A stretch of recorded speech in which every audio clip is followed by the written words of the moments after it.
इस वीडियो में हम एजर पर एक वर्चुअल मशीन डिप्लॉय करेंगे और स्टेप बाय स्टेप इसका कॉन्फ़िगरेशन और कनेक्टिविटी देखेंगे। आखिर में हम रिमोट डेस्कटॉप प्रोटोकॉल यानी कि आरडीपी का यूज़ करके इस वीएम से कनेक्ट करेंगे। तो स्टार्ट करते हैं।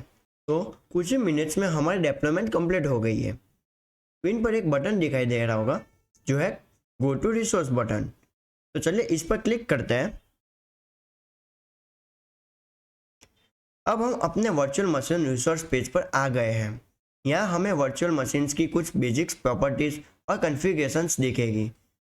जैसे कि आप यहाँ पे देख सकते हो, ऑपरेटिंग सिस्टम विंडोज़ है, उसका साइज, उसका रिसोर्स ग्रुप का नाम और उसका स्टेटस, लोकेशन वगैरह आप यहाँ पे बेसिक डिटेल देख सकते हो।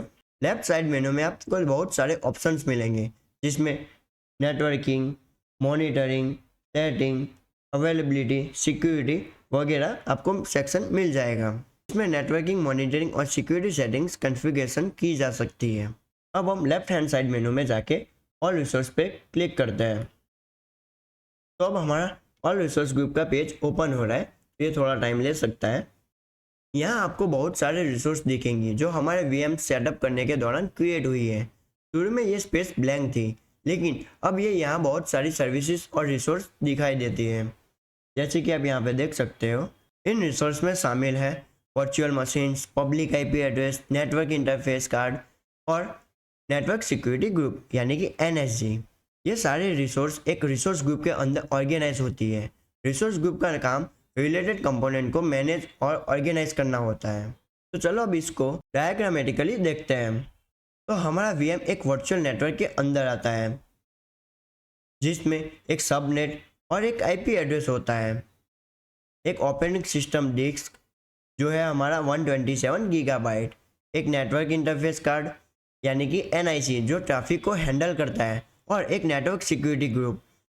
ये नेटवर्क सिक्योरिटी ग्रुप यानी कि एनएसजी जो इनकमिंग और आउटगोइंग ट्रैफिक को फिल्टर करता है। तो अब समझते हैं अपने लैपटॉप के साथ, यानी कि हमारा लैपटॉप है वो इंटरनेट से जुड़ा होता है, वो इस वर्चुअल नेटवर्क से कनेक्ट होता है और यहाँ पे ये सबनेट और ये आईपी एड्रेस प्रोवाइड करता है। तो जब हम अपने लैपटॉप को इंटरनेट के साथ क्लाउड में कनेक्ट करते हैं तो ये हमें एक पब्लिक आईपी एड्रेस प्रोवाइड करता है। उसके साथ साथ ये हमें नेटवर्क सिक्योरिटी ग्रुप भी प्रोवाइड करता है। अब चलिए वर्चुअल मशीन से कनेक्ट होते हैं। तो चलते हैं हमारे एजियर के कंसोल पे। यहाँ पे हम रिमोट डेस्कटॉप प्रोटोकॉल यानी कि आरडीपी का यूज़ करेंगे। Windows based virtual machines default के तौर पर पोर्ट 3389 पर आरडीपी कनेक्शन के लिए लिसन करता है। रिसोर्स पेज पर आपको कनेक्ट बटन दिखाई देगा, तो आप इसको क्लिक करके ओपन कर लें। कनेक्ट पर क्लिक करने के बाद हमें मल्टीपल्स ऑप्शन दिखाई देगा। कनेक्ट पर क्लिक करने के बाद हम मल्टीपल ऑप्शन दिखाई देगा। यहाँ पे हमें नेटिव आरडीपी ऑप्शंस दिखाई देगा जो हम इसको यूज़ करेंगे, जो कनेक्शन एस्टेब्लिश करने के सबसे आसान तरीका है। और यहाँ पे मोर वेज टू कनेक्ट पे क्लिक करेंगे तो आप यहाँ पे देख सकते हो 4 ऑप्शन देख सकते हैं जिससे हम अपने वर्चुअल मशीन को कनेक्ट कर सकते हैं।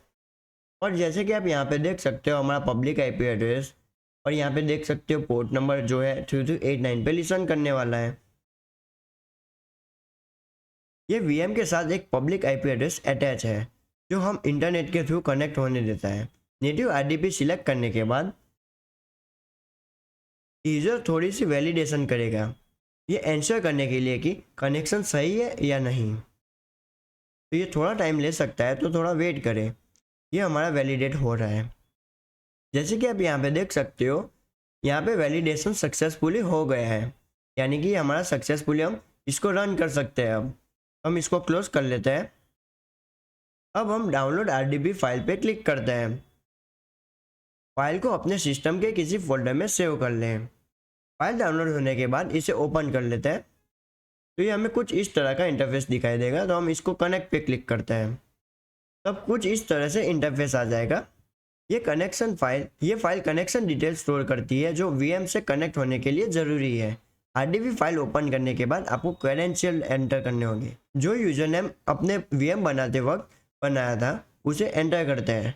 हम उसका पासवर्ड एंटर करते हैं and click to the okay.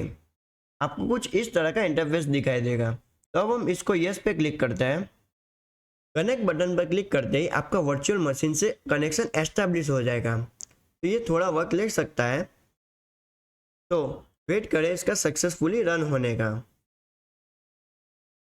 और जैसे कि आप यहाँ पे देख सकते हो हमारा कनेक्शन सक्सेसफुली एस्टेब्लिश हो गया है। तो वेट करें इसको सक्सेसफुली रन और ओपन होने का। ये हमें कुछ एरर शो कर रहा है, तो हम इसको ओके करते हैं। तो ये देखिए कनेक्शन एस्टेब्लिश होने के बाद तुरंत टर्मिनेट हो गया है। ये एरर इसी वजह से आया है क्योंकि हमने जो VM साइज सिलेक्ट की थी उसमें विंडोज सर्वर OS के लिए रिसोर्स कम है, जैसे मेमोरी और CPU। अगर आपको ये इश्यू आता है तो आप VM को रीसाइज करें और ज़्यादा रिसोर्स अलोकेट करें। डिफ़ॉल्ट साइज विंडोज सर्वर को सपोर्ट करने के लिए काफ़ी नहीं है। तो इस वीडियो में हमने क्या सीखा, एक वर्चुअल मशीन डिप्लॉय की, इसकी आर्किटेक्चर और रिसोर्स को समझा और RDP का यूज़ करके VM से कनेक्ट होने की कोशिश की। नेक्स्ट वीडियो में हम देखेंगे कैसे VM को रिसाइज करके इस रिसोर्स इश्यू को सॉल्व किया जाए।